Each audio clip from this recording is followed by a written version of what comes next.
always going to change. One of the things, though, I think that buyers get wrong in today's market, though, is that they think that because of that, somehow a sense of home, a sense of a place to go and lay your head at the end of the day is not a good investment. I don't care what's happening in the world.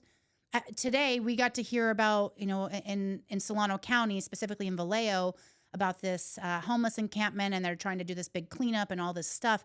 And even those people are like, don't take our broken down car because that's our home. Like the sense of place to be able to lay your head at night is so valuable that buyers are so, they let so much noise in about interest rates or economic blah, blah, blah. There will never be anything more valuable in this world than God, family, and home. Business doesn't even matter. We say God, family, business, like in that kind of order, integrity, whatever. Right. No, like it's literally God, family, home, because a home is a place that you can gather. A home is a place where you have security. See, and that's an important thing.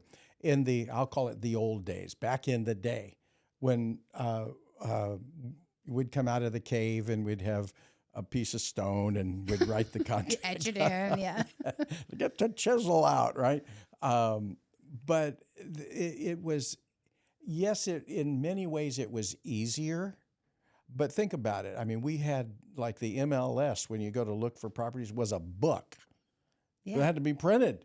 A book. I actually did not know that. I didn't know that. You didn't know that? I mean, I guess I should have known that. About it. I should have known that. But yeah, I guess I just thought you guys all got together and were like, ooh, I got this listed. Like, I don't know. I guess phone books, right? So it should have been an MLS book.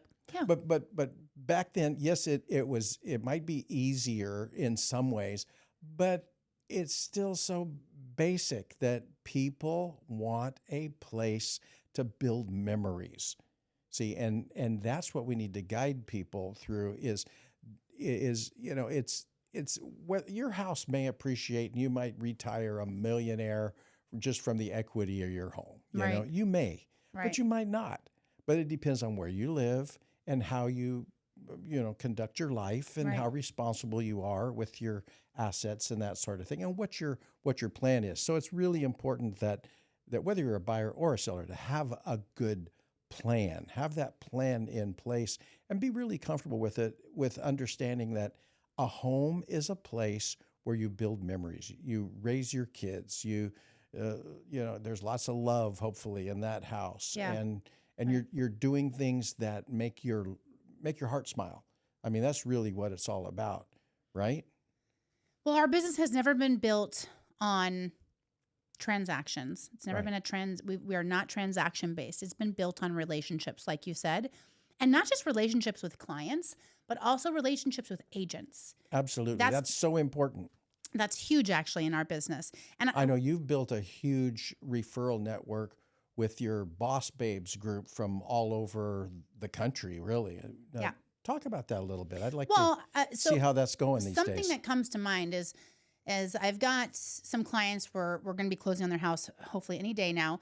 And so they were actually referred to me from another agent, helped them. They relocated to another state. And then in that state, they had a family member that was there that, just was like, oh, I heard Joe Schmo down the street is a realtor, use this person. And so they used him. And I have a referral network of amazing agents across the country, in other countries. And they used somebody else that didn't, Joe. They used Joe. And Joe, the communication's lacking. They have no idea what's going on. And they actually messaged me the other day and just said, we just wanted to say thank you so much because we didn't realize what good communication was with a realtor until we got this other realtor. And now we realize like how incredible you are. And it obviously filled my cup. Must have really, Yeah, it filled my cup. It was super heartfelt, and I appreciated that. But it makes me, it goes back to saying the relationship that you have with other agents is important because so many of our transactions this year and last year have come from other agents that have called us from other states that have said, hey, I've got someone moving to your area and we want to trust you with this client because we know you'll get it done. And it's not because we're random. It's because we've actually broke bread with those agents. We've met them at conferences.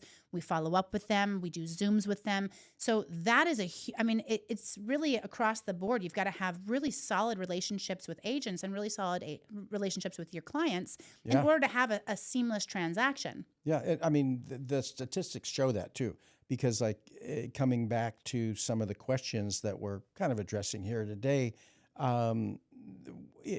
when it comes to the actual transactions that are successfully completing, they're perfecting, what we call perfecting, they're closing, Right. right?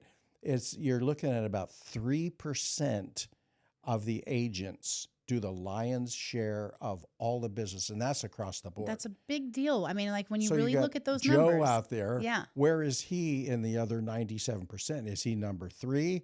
Is he number 40? Is he number 80? Who knows, Well, your agent is to be a trusted connector with other trusted partners. Right. That's really an agent's job.